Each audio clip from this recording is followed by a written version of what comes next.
In the last class, we discussed about the single stub matching. What is single stub matching, that we discussed. Then at the end, we discussed what is the problem with single stub matching. And to overcome this problem, we thought that instead of using single stub matching, we should go for an alternative.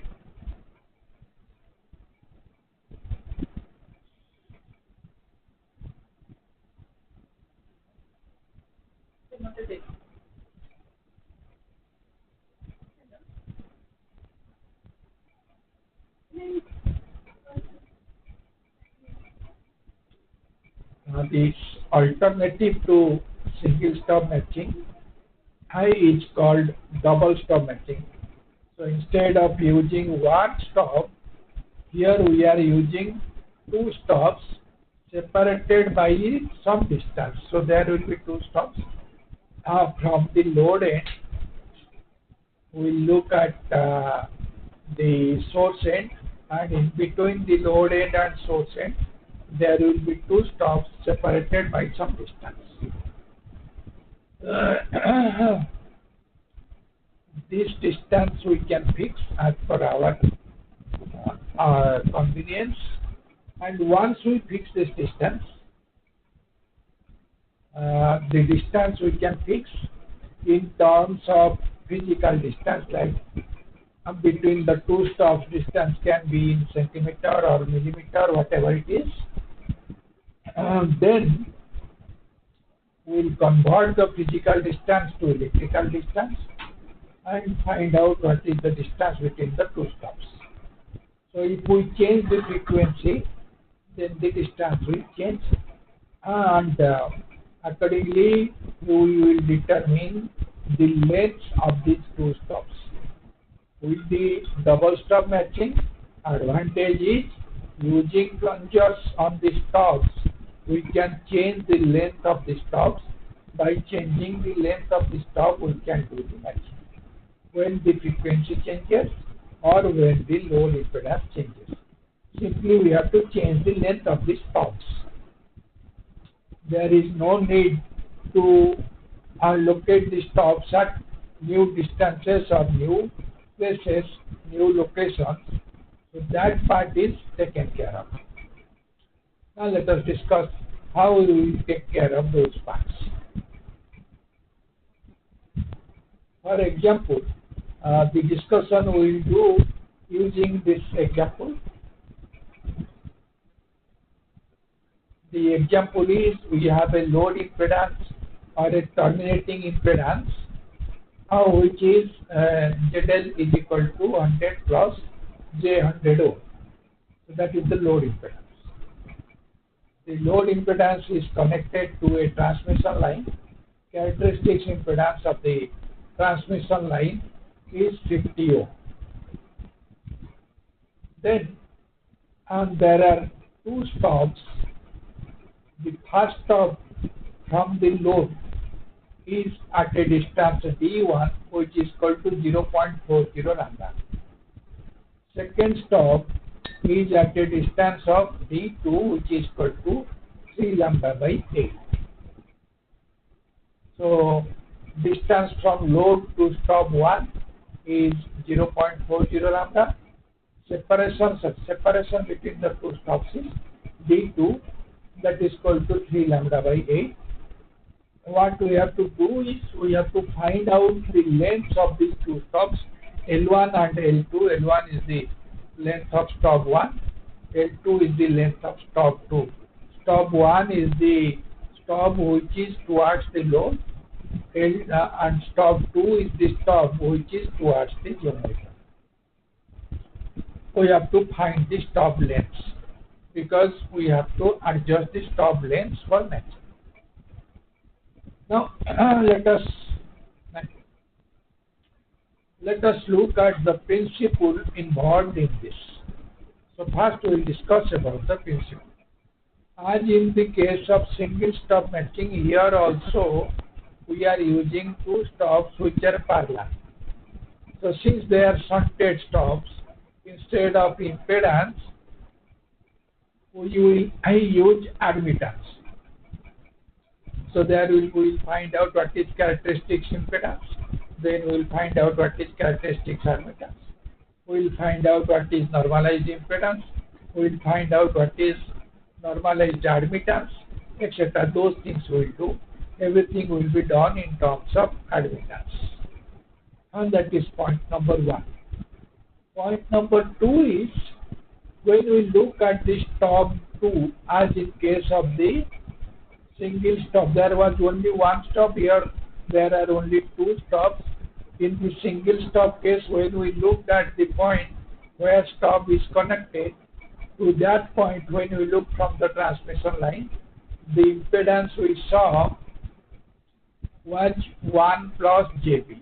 Then using the stub, we cancelled JB by having the stub length such that the impedance of the stub is minus JB. So the admittance of the stub is minus JB. So 1 plus JB minus JB, that gives you 1. So here also, when we look from the transmission line or load end to the stub 2, where stub 2 is connected, we must get an admittance which is equal to 1 plus JB. In that form, the admittance must come in terms of 1 plus JB. Then we can put the stub in parallel. The parallel stub we can connect there, so that the admittance due to the stub, which is minus JB, then that will cancel out, matching we will get. So that is point 1. So if we are looking at the stub connection point, there the admittance has to be 1 plus JB without the stub. When stub is not connected, the point where the stub 2 will be connected, at that point admittance has to be 1 plus JB without connection of the stub. Now if that is 1 plus JB, then that impedance can be represented on the unit circle, unit resistance circle or unit conductance circle on the Smith chart.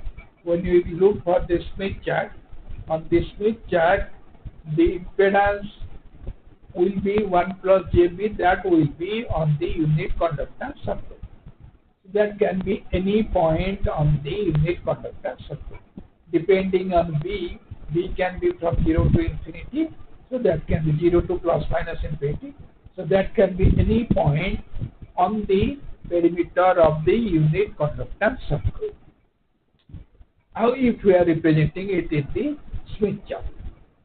Now from that point we are moving a distance towards the load. Remember, towards the load, not towards the generator. From that point where the second stub will be connected, from that point we are moving towards the load by some distance D2.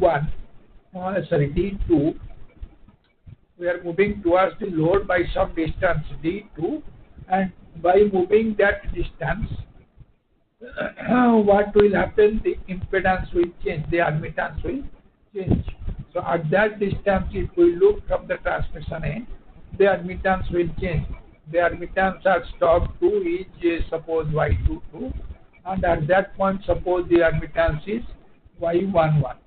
Now how do you find out the admittance at that point? That we can do on the Smith chart. Y22 will be on the unit conductance circle. Now every point on the unit, if we are moving towards the generator, that means on the Smith chart we are moving in a anti-clockwise direction. So every point, the point that we require for Y22, for the stop location of the stop 2, the admittance is Y22, which is equal to 1 plus JB. So that circle, every point of that circle, let us move that by an amount to D1. If we move every point on that circle by an amount to D1, which is equal to 3 lambda by 8 or n lambda or m lambda or x lambda, whatever you can say. D1 is equal to x lambda, x is equal to 3 by 8 in this particular example, but D is equal to x lambda.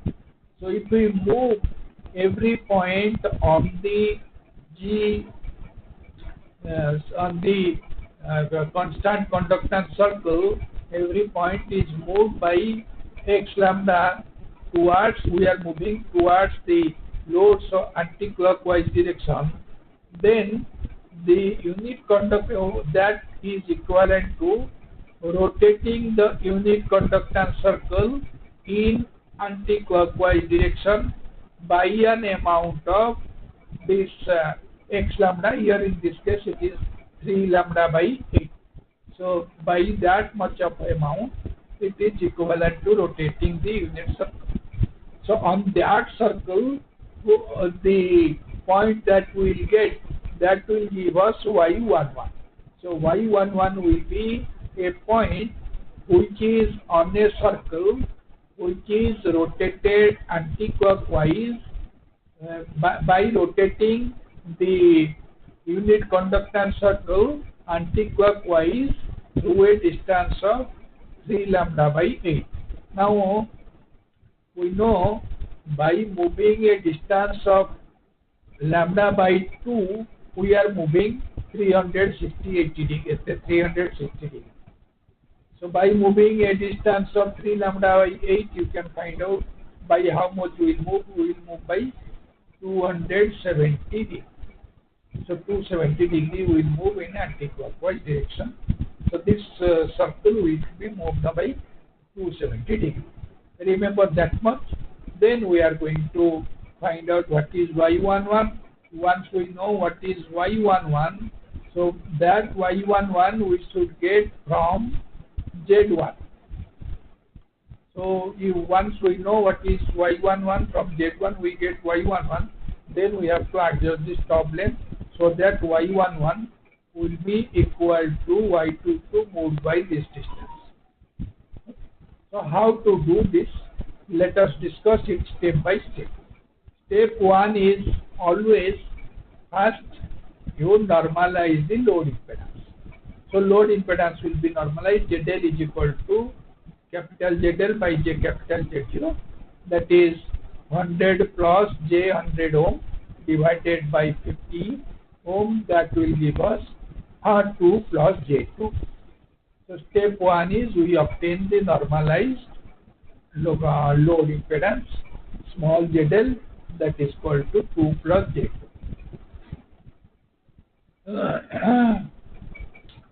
Then step 2 is locate Z1 on this mixture. So since locate ZL on this mixture, locate the normalized load impedance on this mixture. That is step 2.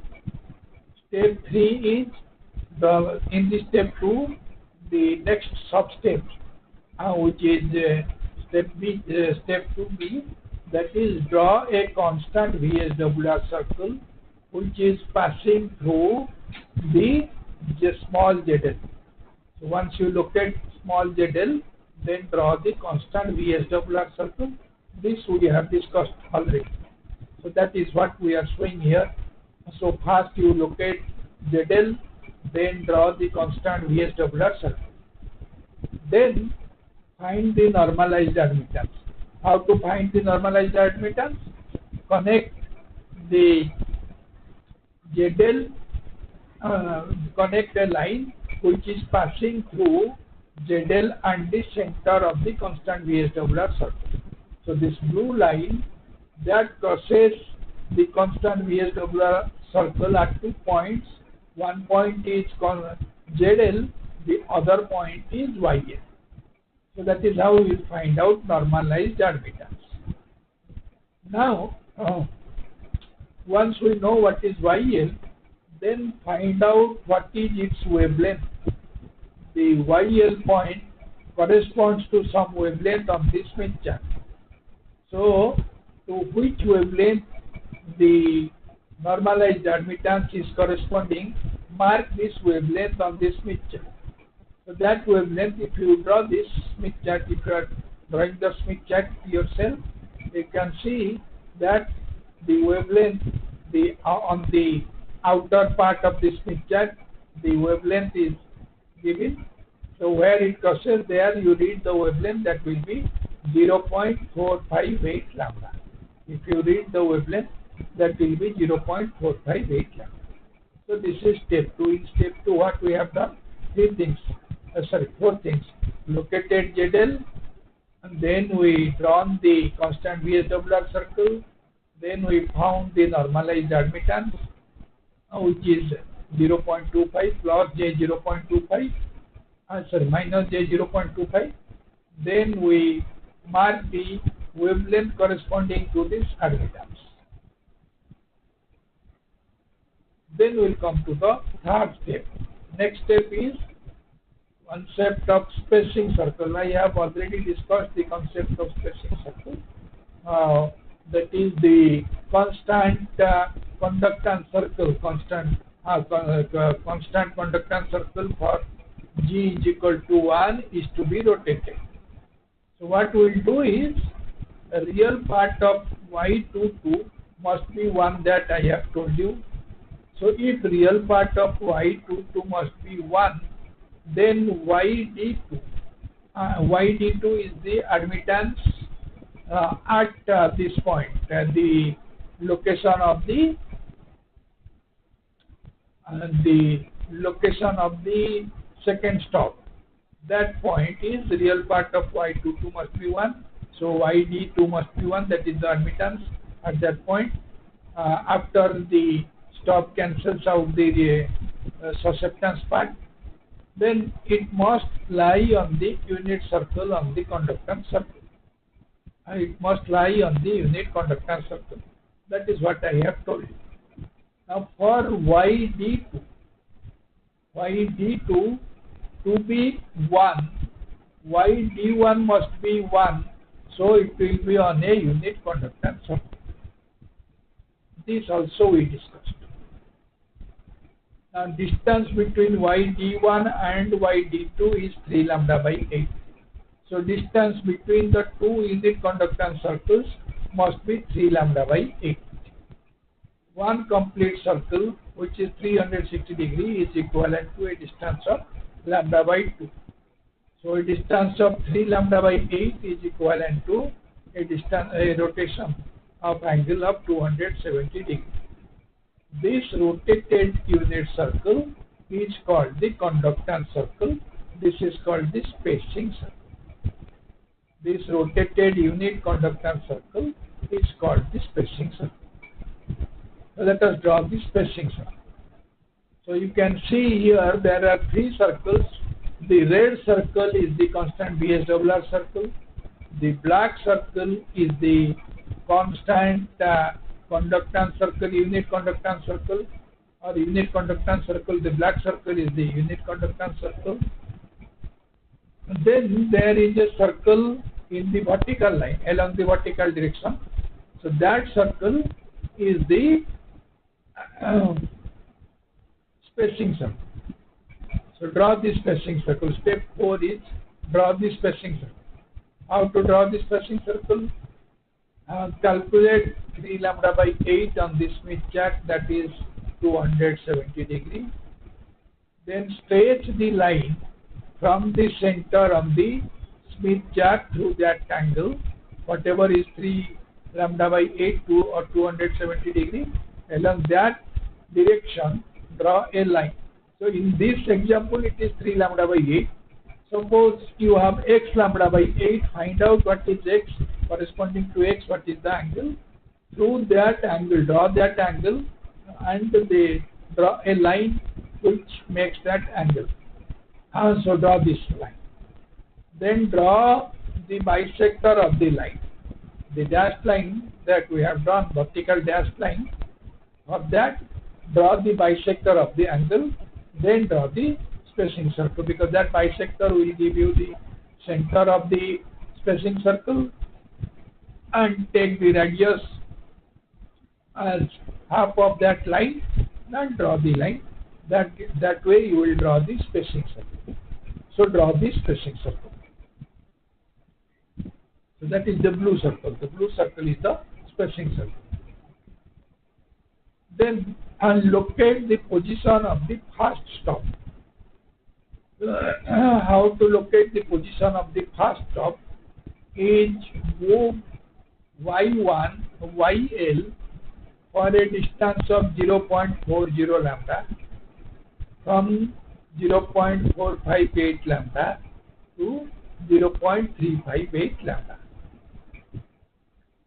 So do this. Move yl for a distance of 0.4 lambda from 0.458 lambda to 0.358 lambda. So if you move from 0.458 lambda to 0.358 lambda, you have moved a distance of 0.4 lambda. And we have seen what is 0.4 lambda. Why it is 0.4 lambda? That we have seen that is the distance of the first stop from the load. That is why we have to move up for the distance 0.4 lambda, we have to move that much distance. Then 0.4 lambda plus 0.458 lambda minus 0.5 lambda. Why minus 0.5 lambda? Because if you add 0.4 lambda to 0.458 lambda, that gives you 0.858 lambda.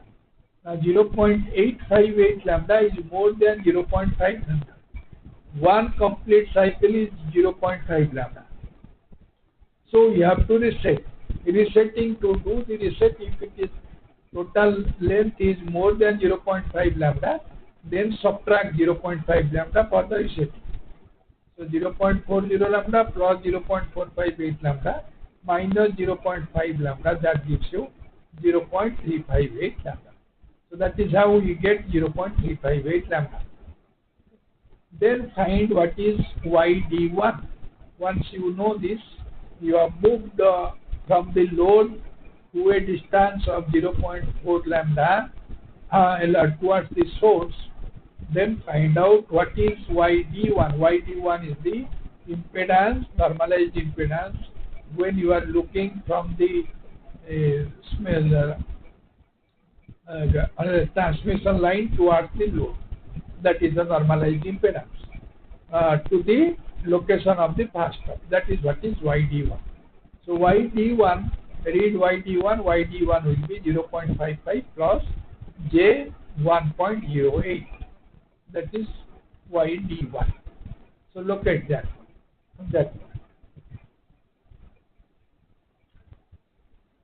Then find what is Y1. So we have located the point for YD1, or we have located the point where the first stop is connected, and we have found out what is the admittance where the first stop will be connected at that point. What is the admittance? If you look from the transmission line, what is the admittance? That we have found out. Now we will find out Y11.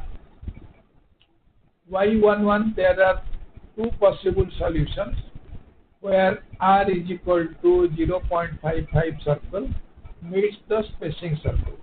Why R is equal to 0.55 circle? Because we have already go back.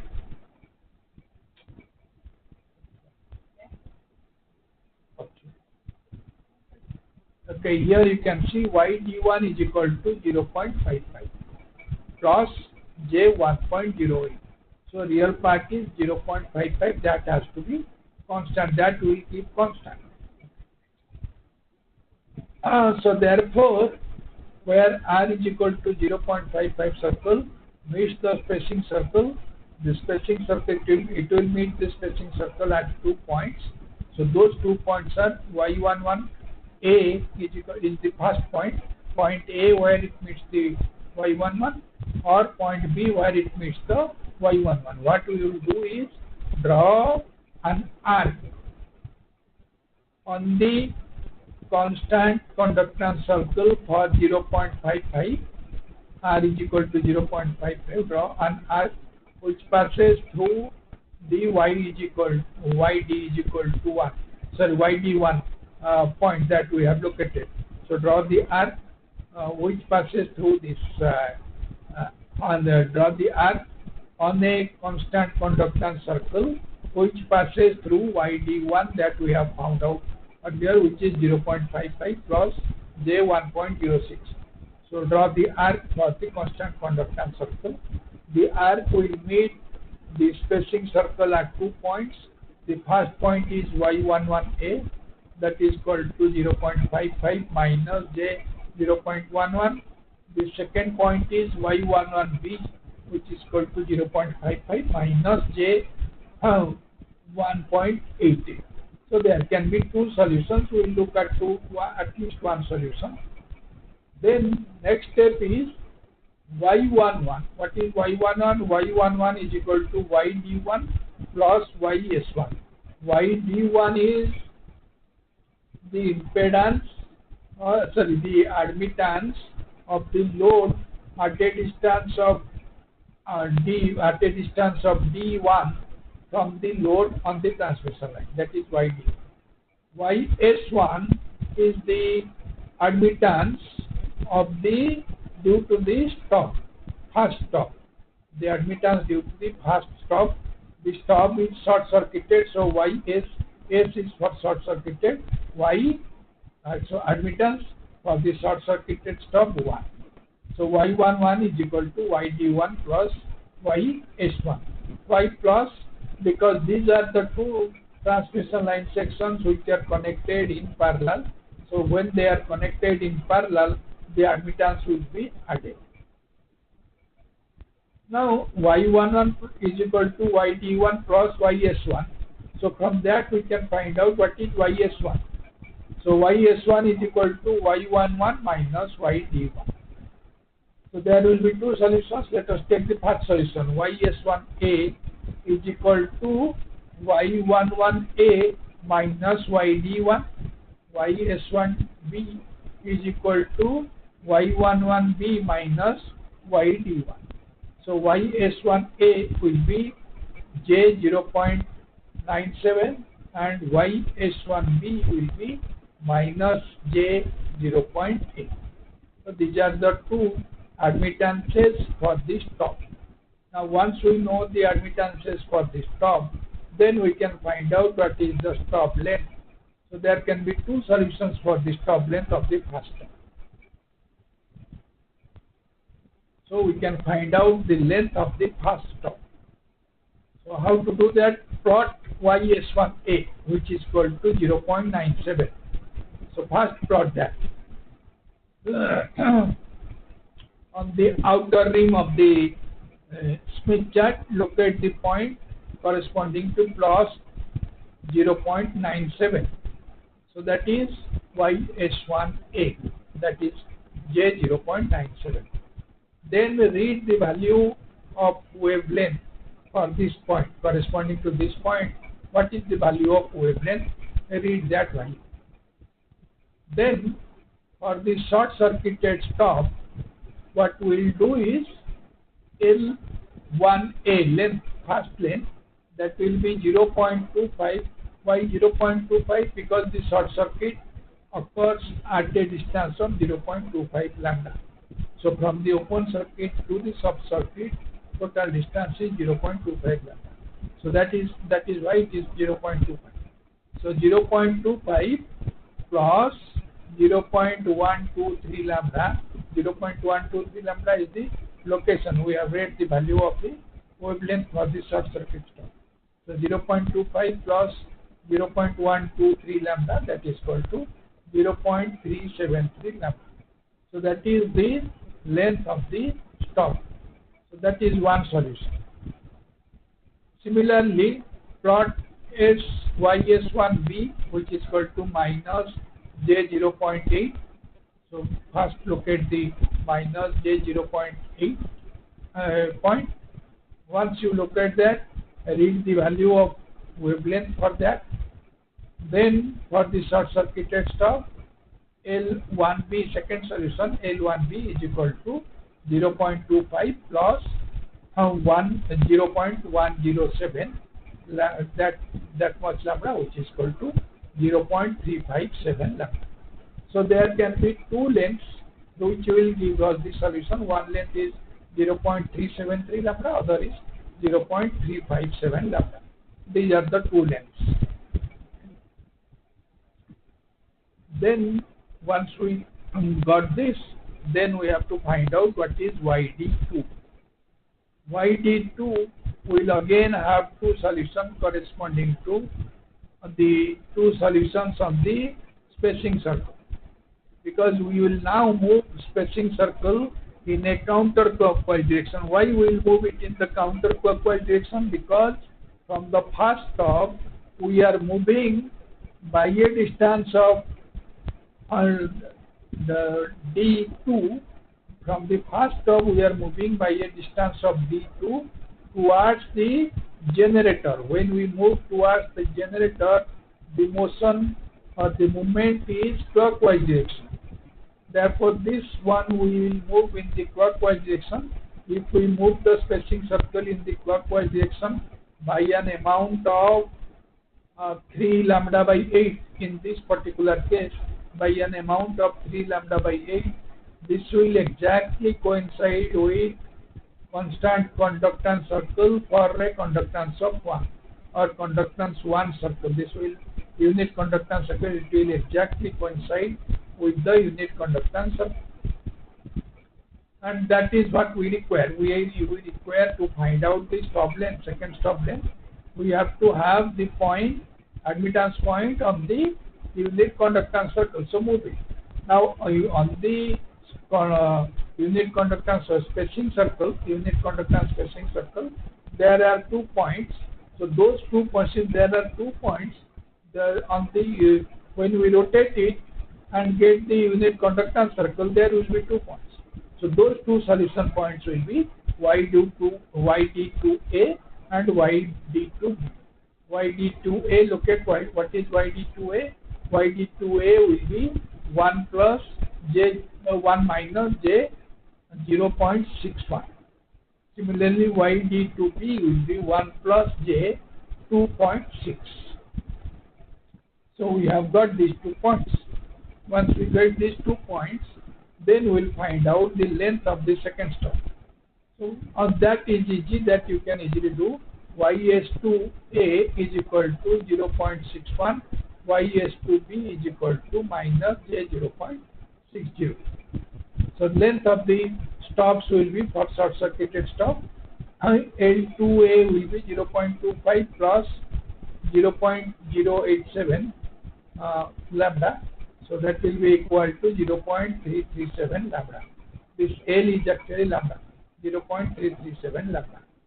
Next. So similarly, you can find out the other length for the stop. With that, we come to the end of everything related to Smith chart. We discussed about Smith chart. We discussed about impedance matching. We discussed about single stop impedance matching. We discussed about double stop impedance matching and the stop and the steps involved in this impedance matching. Everything we have discussed. Now it is your job to read these things and come out with any problem or solve the problems, and if you have any doubts, tell me.